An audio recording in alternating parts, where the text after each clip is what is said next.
特許侵害、競合の機能をパクって訴えられた上司の末路、パクればいいんだよ。訴えられるわけないって25ページの報告書で完全論破したった。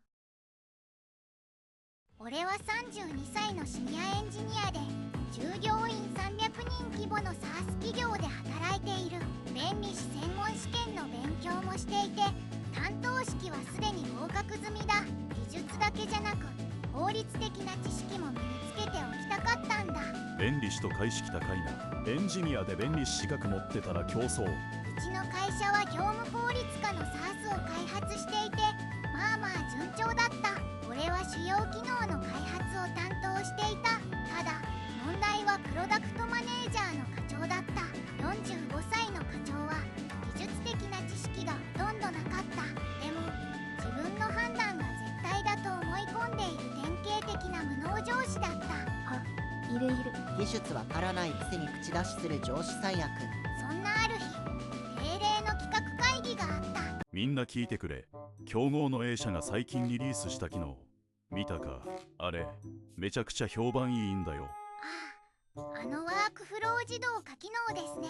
確かに便利そうですが、 A 社は大手ですし、こういう独自機能は特許で守られている可能性が。だろう。うちも同じ機能を実装しよう。今の話聞いてました？ UI も動作も全く同じでいい。パクればいいんだよ。全く同じですか？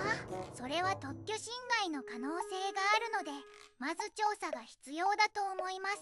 はあ、特許そんなの後回しでいいだろ。うちみたいな中小企業、大企業じゃあるまいし訴えられるわけないって。これはやばい。フラグ立ちまくり。いいえ、企業規模は関係ありません。特許権者がその気になれば確実に訴えられます。最低でも特許調査をして侵害の可能性を確認してから実装すべきです。調査なんかしてる時間ないんだよ。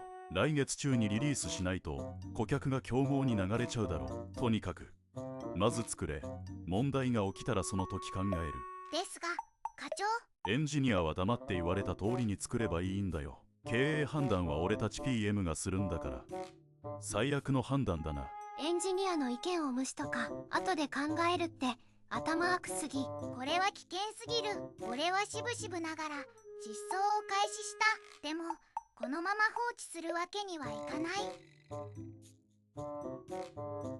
弁理士専門試験の勉強で培った知識を使って特許調査をしよう。何かあった時証拠になるかもしれない。俺は特許データベースにアクセスして徹底的に調査を始めた。 A 社の保有特許、関連特許、類似技術の特許、一つ一つ丁寧に確認していく。本気の調査だな。これは何か見つかりそう。特許番号 JP6234567、出願日が3年前。権利範囲を確認しよう。やっぱり A 社は3年前にこのワークフロー自動化技術で特許を取得している。特許番号第712万3456号。請求項の範囲が広い。これは間違いなく侵害に該当する。やばいじゃん。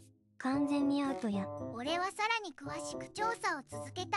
関連する判例、侵害が認められたケース、損害賠償額の相場、すべて詳細にまとめていった。完成した25ページの特許調査報告書。該当特許の請求項分析、侵害リスク評価、過去の判例、すべて論理的に弁理士が作成するレベルの内容にした。すげえ。本気すぎる。課長、特許調査の結果をまとめました。やはり A 社の特許に抵触する可能性が極めて高いです。詳細は25ページの報告書にまとめたのでご確認ください。25ページ。誰がそんな長いの読むんだよ。要するに危ないかもってだけだろう。いえ、かもしれないではありません。請求項の技術的範囲を詳細に分析した結果、90% 以上の確率で抵触します。 90% を 100% じゃないんだろう。だったら大丈夫かもしれないってことじゃん。特許の侵害判定は裁判所が最終的に決めるので 100% とは言えません。ですがこの分析結果は極めて危険なレベルです。いいえ、かもではありません。請求項の文言を詳細に分析した結果、90% 以上の確率で侵害が成立します。訴えられたら確実に負けます。だから訴えられないって言ってんだろ。お前は心配性すぎるんだよ。とにかく予定通りリリースする。以上。特耳持たねえな。これ絶対後悔するパターン。俺は念のため報告書をメールとスラックの両方で送っておいた。タイムスタンプ付きで確実に証拠が残るようにした。さらに課長との会話も念のため録音しておいた。準備万端じゃん。これは完璧な証拠固め。一致有能すぎる。完璧な準備。さすが一致。課長の強い要望でワークフロー自動化機能がリリースされた。俺の警告は完全に無視された形だ。見ろよ、順調だろう。お前が心配してたようなこと何も起きてないじゃないか。ユーザーの評判も上々だし、今月の契約数も増えてる。心配性すぎるんだよ。お前はまだ1ヶ月ですから。特許侵害の警告が来るとしたら3ヶ月から半年後が一般的です。はいはい、分かった分かった。クラブ立ててる。3ヶ月後が楽しみだな。嫌な予感しかしない。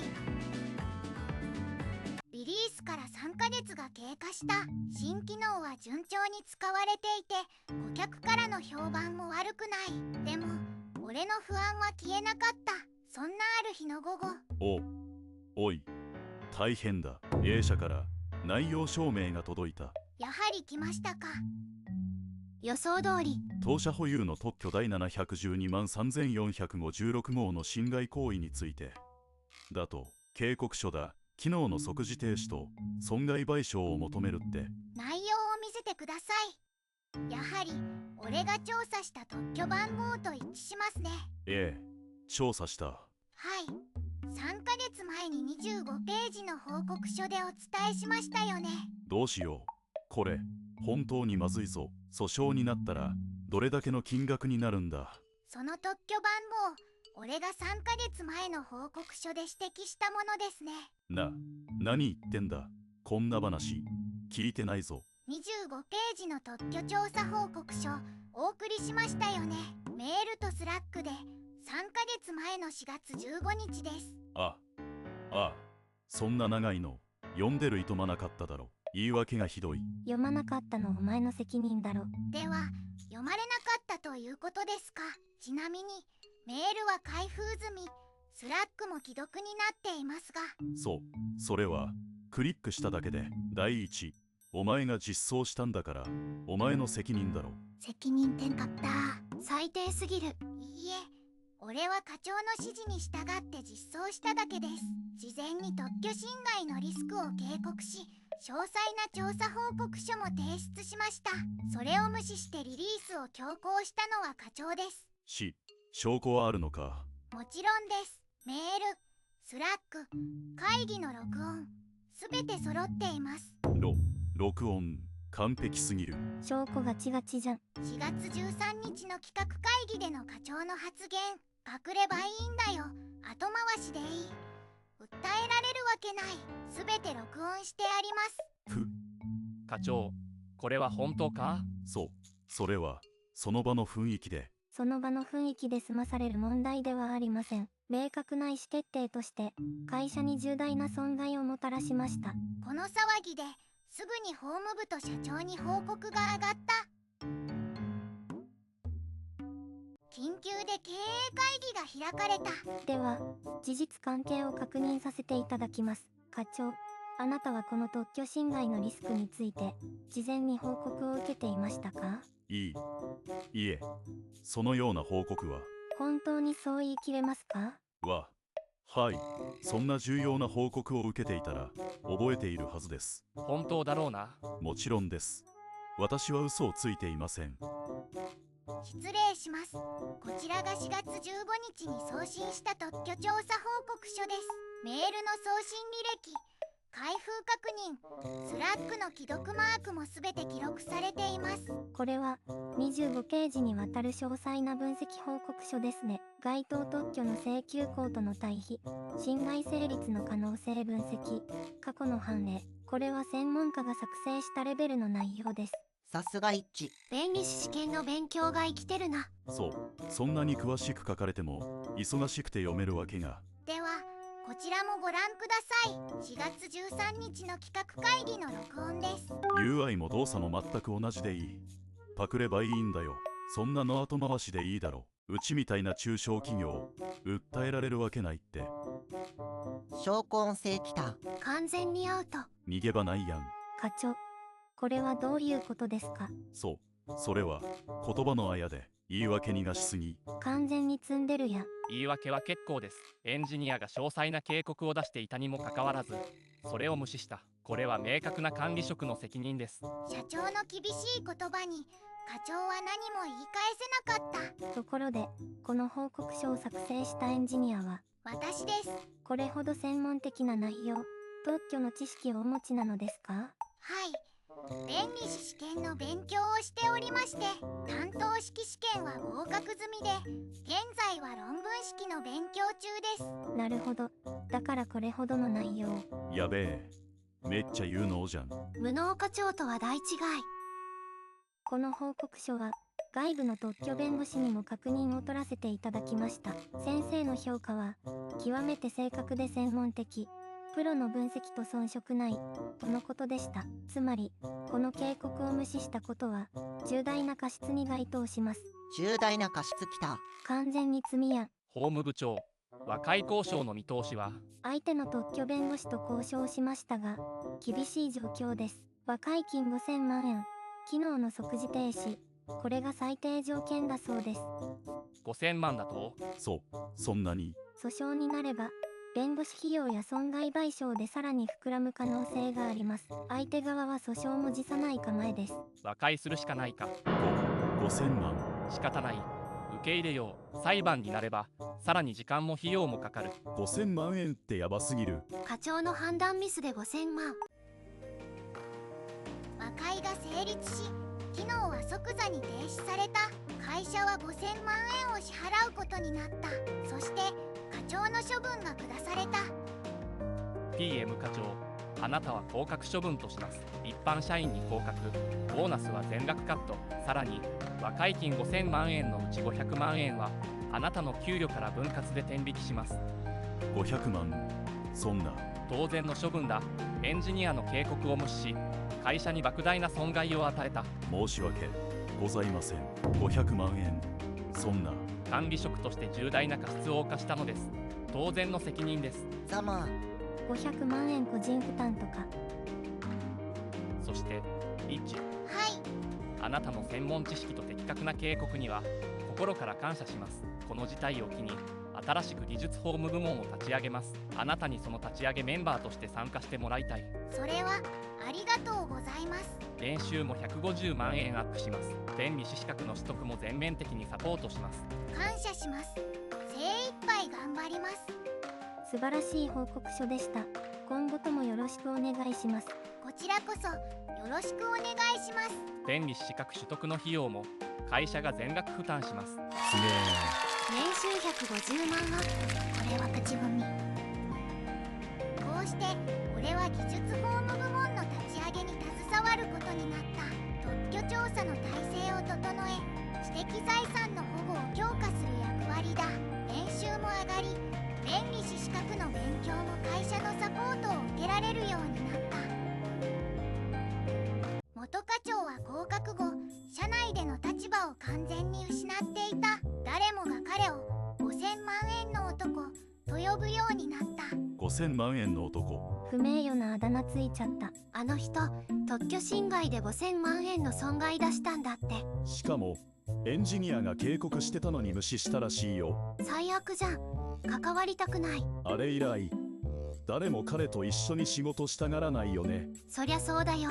エンジニアの意見を無視する上司なんて。しかも自分は500万円の個人負担だって聞いたよ。500万給料から天引きされるの？降格後の給料で返済だから何年かかるんだろうね。孤立した元課長は半年後に退職した。給与からの天引きが嫌だったのか、それとも居場所がなくなったのか、理由はわからないが、もう会社にはいない。そりゃ辞めるしかないよな。自業自得やな。意外なことに A 社から連絡があった。面談のお誘い？はーい。和解交渉の際、あなたが作成した特許調査報告書を拝見しました。あの内容、非常に専門的で正確でした。A 社の知的財産部門であなたのような人材を探しているんです。まさか競合企業からヘッドハントの話が。敵からもスカウト。ありがたいお話ですが、今は新しい部門の立ち上げに専念したいんです。わかりました。でもいつでもお待ちしていますよ。一致かっけ。選択肢がいっぱいあるって最高や。ありがとうございます。ただ今の会社でやりたいことがあるので、もし将来弁理士資格を取得したら改めてご相談させてください。承知しました。お待ちしています。引く手はまたやん。これが有能の世界か。俺は技術法務部門で充実した日々を送っている。特許調査の体制を整え、新機能開発の際は必ず知財チェックを行うようにした。あの事件以来、会社は知的財産の重要性を本当に理解してくれた。社内でも特許の専門家として頼られることが多くなった。弁理士試験の勉強も順調で、来年には合格できそうだ。牛オツ、めっちゃスカッとした。一致の勝利やね。専門知識って大事だな。弁理士頑張ってね。応援してるで。いい話だったわ。最高の結末。無能課長様。証拠大事。俺も勉強しよう。一致の勝利やね。最後まで読んでくれてありがとう。専門知識はこういう時に本当に役立つんだなと実感した。みんなも自分の強みを大切にしてほしい。牛オツ。いい話だった。また書いてね。